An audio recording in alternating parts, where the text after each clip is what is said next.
जमिनीचं नेचर म्हणजे तिचा स्वभाव कसा ओळखायचा याबाबत आज आपण बोलणार आहोत. शक्तीचे एकूण 3 प्रकार असतात: रजस, सत्व आणि तमस. जी राजसिक जमीन असते या जमिनीमध्ये अग्नितत्व खूप वाढलेलं असतं. या ठिकाणी ज्या मांजरी असतात त्यांना पिलं द्यायला खूप आवडत असतं.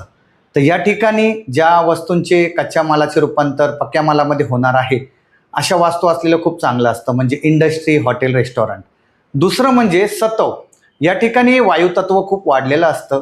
अशा जमिनीमध्ये गाय आणि वासरू यांना राहायला खूप आवडत असतं. जर एखाद्या गोष्टीचा फ्लो इकडचा तिकडे होणार असेल, म्हणजे ट्रेडिंग होणार असेल, तर अशा वास्तू या ठिकाणी आयडियल असतात. आणि तिसरं म्हणजे तमस. या ठिकाणच्या जमिनीमध्ये जलतत्व खूप वाढलेलं असतं, म्हणून या जमिनीमध्ये साप, उंदीर आणि झुरळ यांना अंडी द्यायला किंवा पिलं द्यायला खूप आवडत असतं.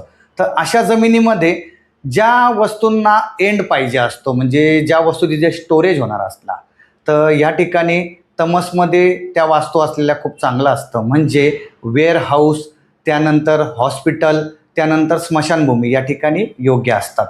मी जो तुम्हाला नेचर सांगितला आहे जमिनीचा, या नेचरनुसार तुमच्या घराची किंवा तुमच्या व्यवसायाची वास्तू कोणत्या स्वभावाची आहे हे मला कमेंट बॉक्समध्ये कळवा. आणि जर तुम्हाला माझा व्हिडिओ आवडला असेल तर तो लाईक आणि शेअर करा. आणि माझे वेगवेगळे व्हिडिओ बघण्यासाठी नक्कीच मला फॉलो करा.